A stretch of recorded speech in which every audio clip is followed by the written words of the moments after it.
Welcome to our channel Vijay vlogs officials అండి. ఈరోజు నేను చేసేది రవ్వ లడ్డు అయితే చేస్తున్నానండి. చాలా సింపుల్గా వెరైటీగా అయితే చేస్తున్నాను. మీరు కూడా ఇదే విధంగా ఒకసారి ట్రై చేయండి. అలాగే నేను ఒక 2 కప్పులు బొంబాయి రవ్వ అయితే తీసుకున్నానండి. దీన్నే సూజీ రవ్వ అంటారు, తెల్ల నూక అని కూడా అంటారండి. అలాగే 2 కప్పులు పాలు కూడా తీసుకున్నాను. 2 కప్పులు రవ్వ తీసుకొని 2 కప్పులు పాలైతే పోసుకోవాలండి. మనము కాచి చల్లార్చుకున్నటువంటి పాలు ఇలాగా కలుపుకొని ఒక 15 నిమిషాలు అయితే మాత్రం మనం పక్కనైతే పెట్టేసుకోవాలి. 15-20 నిమిషాలు అలాగా పక్కన పెట్టుకున్న తర్వాత ఈ లోపల మిక్సీ జార్ అయితే తీసుకున్నాను. మిక్సీ జార్లోని 2 కప్పులు మనం నూక తీసుకున్నాం కదండి, అలాగే 1 కప్పు పంచదార అయితే తీసుకున్నాను. అలాగే అందులోకి ఒక 4-5 అలాగా యాలకులు అయితే తీసుకున్నాను. ఇలాగా మిక్సీ అయితే పట్టేసుకొని పక్కనైతే పెట్టేసుకోవాలి. చాలా బాగుంటుందండి ఈ రవ్వ లడ్డు. మన అమ్మ చేసినటువంటి రవ్వ లడ్డూలాగా ఉంటాయి. అలాగే నెయ్యి అయితే 5 టేబుల్ స్పూన్ల వరకు తీసుకున్నాను.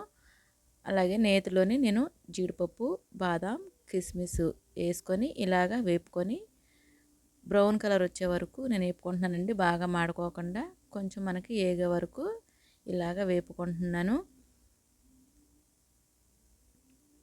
ఇవన్నీ కూడా వేపుకొని నేను ఒక గిన్నెలోకి అయితే నేను తీసుకొని పక్కనైతే పెట్టేసుకుంటున్నాను. నేను మందపాటి కళాయి అయితే తీసుకున్నానండి. ఐరన్ కళాయి తీసుకున్నాను. మీకు స్టీల్ అయినా తీసుకోండి, నాన్ స్టిక్ అయినా పర్వాలేదు, కానీ అడుగంటుకోకుండా చూసుకోవాలి. అలాగే ఇవన్నీ డ్రై ఫ్రూట్స్ అన్నీ కూడా వేగిపోయాయి కదా, ఇవన్నీ తీసుకొని పక్కన పెట్టేసుకుంటున్నాను. అలాగే మనం కలుపుకున్నటువంటి పక్కన పెట్టుకున్నాం కదండి, ఆ రవ్వనైతే మాత్రం ఇందులో వేసేసుకుంటున్నాము. ఈ బ్యాటర్ అన్నది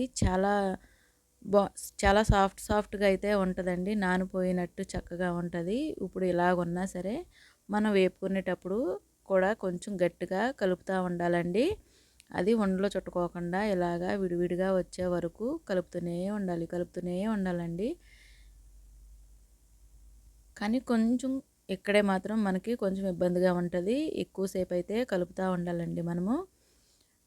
చూసారు కదా, ఇలాగ కలుపుతూనే మీడియం ఫ్లేమ్లో పెట్టుకొని చక్కగా మొత్తం మీడియం ఫ్లేమ్లో కానీ సిమ్లో కానీ పెట్టుకొని ఇలాగ చూసారు కదా, ఇలా విరవిరలాడే వరకు మనం కలుపుకోవాలి. అలా కలిపిన తర్వాత చక్కగా చూసారు కదా, విరవిరలాడుతూ చక్కగా వచ్చేసింది మనకి. ఈ మిశ్రమాన్ని మనం ఒక గోరువెచ్చగా అయ్యే వరకు మనం చల్లారి పెట్టుకోవాలండి.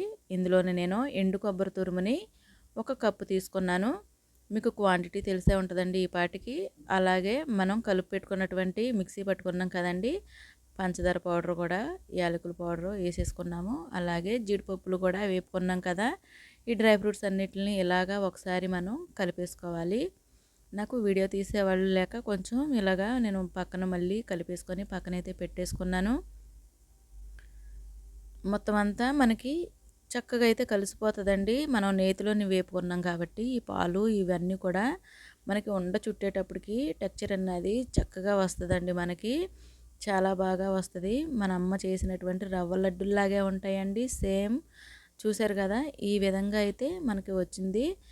మనకి దీంట్లోని 4-5 టేబుల్ స్పూన్లు మాత్రమే నెయ్యి వేసుకున్నాం కాబట్టి మొత్తం విరవిరలాడుతూ చక్కగా వచ్చి ఉండన్నది ఈ విధంగా రంగులోకి చక్కగా రావాలండి మనకి. అప్పుడు మనకి బాగా ఫ్రై అయినట్టు లాడు కూడా చక్కగా వచ్చినట్టండి. డ్రై ఫ్రూట్స్ మీకు ఎన్ని కావాలంటే అన్నీ వేసుకోండి, కొంచెం ఉన్నా పర్వాలేదు. అలాగే లడ్డూలు అయితే నేను అన్నీ చేసేసుకుంటున్నాను. చూసారు కదా, చక్కగా అయితే నెయ్యి వాసన ఇవన్నీ కలిపేసి నాకు చక్కగా అయితే తినేయాలనిపించిందండి. ఇలాగైతే అన్ని లడ్డూలు కూడా నేను చుట్టేసుకుంటున్నాను. ఇలా ఇంకా పెద్దగా కావాలనుకుంటే మీరు పెద్దగా చేసుకోవచ్చు. నాకైతే ఇవి ఇలాగ సరిపోతుంది అనిపించింది. ఇలాగ అన్నీ కూడా కలిపేసుకొని చక్కగా అయితే చేసేసానండి. చూసారు కదా, మన రవ్వ లడ్డూలు అయితే రెడీ అయిపోయాయండి. మన పిల్లలకు కూడా చక్కగా చేసి పెట్టేద్దాము. మీకు గుర్తుండే ఉంటుంది, అమ్మ చేసిన రవ్వ లడ్డు ఎంతో తీపి అన్నట్టు మనం లెసన్స్ చదువుకున్నాం కదా, అదే గుర్తొచ్చిందండి నాకైతే. అలాగే మన పిల్లలకు కూడా చక్కగా చేసి పెట్టుకుందాము. ఈ లడ్డూలు కనుక మీకు నచ్చినట్లయితే, ఈ రవ్వ లడ్డూలు కనుక ఒక సబ్స్క్రైబ్ చేసుకోవడం మాత్రం మర్చిపోకండి. అలాగే లైక్ మాత్రం ఇవ్వడం మాత్రం అస్సలు మర్చిపోకండి.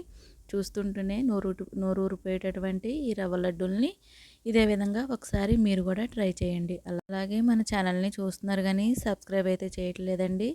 ప్లీజ్ అండి సబ్స్క్రైబ్ చేసుకోండి. ముందైతే చాలా వీడియోలు అయితే అప్లోడ్ పెట్టాను, అవి కూడా చూడండి. అలాగే మన ఛానల్ మీ ఫ్రెండ్స్ అందరికీ కూడా ఫార్వర్డ్ చేస్తారని మనస్ఫూర్తిగా అయితే కోరుకుంటూ మరిన్ని వీడియోలతో మళ్ళీ మీ ముందుకైతే వస్తానండి. అంతవరకు సెలవు. Bye friends.